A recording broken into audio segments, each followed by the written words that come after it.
Hi there, guys. Ken here, your thrifty apprentice, and welcome back to another Mixed Media Sketchbook Sunday. We got Valentine approaching on tomorrow, so I figured I would kind of do a Valentine themed painting here in the sketchbook today.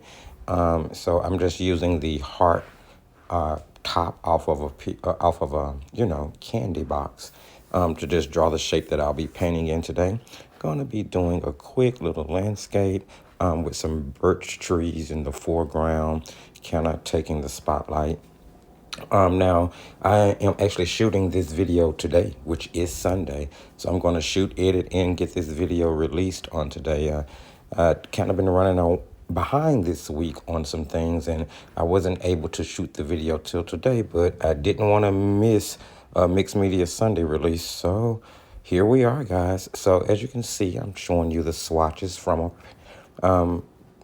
pretty much a homemade palette. I have a landscape palette that I put together here, and it is made from a mixture of Grumbacher Academy and Winsor & Newton Cotman paints. And that's what I'm using to do this composition on. And of course, I'm just painting in that sketchbook that I made. You guys have been seeing me painting on Sundays. And that's made out of the Canson 140-pound cold press paper, the XL series. So and just using a few brushes, number 6 round, Grumbacher Academy, number 8 brown, Master's Touch. I think I'm using like a Roland Lane nickel flat brush in it as well. So nothing too fancy, or, what have you. So we started out in the sky and we hit it with some cobalt blue hue and went back in to do the darker part of the sky with ultramarine. Both of those are pretty sedimentary and lifted out with clouds pretty well. And after that, I went in and painted in the water, which again is the cobalt blue hue with a little ultramarine in it for some darker shadows.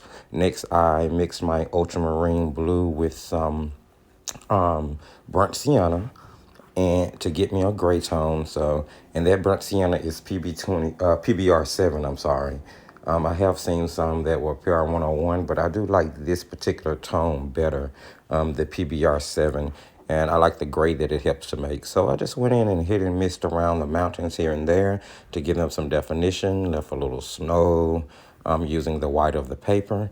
And then I mixed a green by using the Cad Yellow Pale hue as well as the ultramarine blue that's in this set. That gave me the lighter spring green tone. You see that I painted, into the background under the mountains. And then I just darkened that exact same mixture a little bit more by adding some more ultramarine blue to it in order to get the darker green shade that I use to paint in the more shadowy, I cannot talk today, bushes that are up front. After that, you saw me grab the chiseled end of one of those Royal and Lane nickel mantle brushes to scrape in some branches in that grass in that tree area just to give it a little bit more definition. And then I'm going to actually pull some of that color down into the water for reflections. You'll see me soften the lines. I'm using a damp brush. Oh, I forgot to mention, one of those brushes is a number 6 synthetic. It's a golden Tecline by Artist Loft. It came in one of the little pre-watercolor printed sets that I bought from them just to kind of play around with. The brush is okay, but it's nothing to write home to mom about. After that, you saw me just peel the tape that I used to mask out the birch trees off. And here I'm using that same mixture of ultramarine blue and burnt sienna that you saw me use to do the mountains. I watered it down a lot, and that's what I'm using to kind of paint in the shadowy tone that you would see on something that's white. Of course, nothing that's white is actually pure white. So I just toned that in with those shadows. And now I'm going to take a flat brush and I'm going in to kind of chisel out the definition of each of the birch trees and starting to put in that papery texture they have from where the bark tears. Credit card scrapers are great for this. This is a technique that you guys have seen me use before in the past. And I encourage you and continue to encourage you to try it if you haven't. And I just picked some of that same paint up with the credit card itself and kind of scraped in the torn bark on the birch tree. And I went back in with a little bit heavier of a wash just to make sure that the paint was picking up on the texture that the credit card had added to the paper, because you know it abrases and kind of roughs the paper up. So much damages the surface, to speak, but it adds a really nice effect and texture and sort of a realness to the trees that I probably wouldn't be able to achieve without it. So I'm just going to go in here and continue to paint in those shadows and the torn bark, and kind of separate the trees at the bottom so you can see a little bit more that they were individual instead of all just kind of grouped together, so to speak, or all one big bark at the bottom, because I did want you to be able to tell there was 3 separate trees. So here you'll see that I'm still just working on getting in the effect.